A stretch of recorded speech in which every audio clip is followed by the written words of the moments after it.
Hello ছোট্ট বন্ধুরা, কেমন আছো সবাই? বাচ্চারা, তোমরা তো অনেক ধরনেরই ফল খেয়েছো, কিন্তু তোমরা জানো কি ফলের রাজা কে?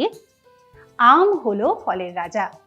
আচ্ছা, তোমরা কেউ বলতে পারবে কি আমকে কেন ফলের রাজা বলা হয়? ভাবতে বসে গেলে তো থাক, আর বেশি ভাবতে হবে না।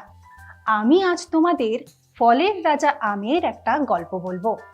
গল্পটা কিন্তু খুবই মজার, তোমরা শুনে খুব মজা পাবে। মন দিয়ে শুনবে কিন্তু। একটা সুন্দর বাগানে বিভিন্ন ধরনের ফলের গাছ ছিল। সেখানে আম, আপেল, পেয়ারা, কলা, ডালিমের গাছ ছিল।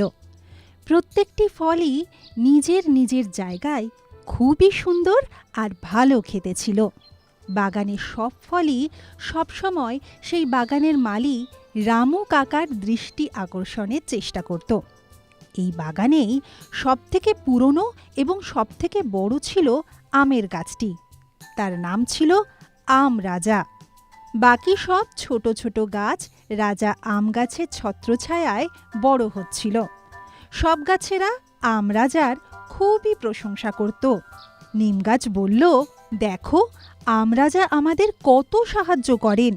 উনি না থাকলে আমাদের যে কি হতো, আমরা তো ঠিক করে বড়ও হতে পারতাম না, আর শেষ হয়ে যেতাম। অন্য একটি গাছ বলল, হ্যাঁ ভাই, কথাটা তো ঠিকই বলেছ তুমি।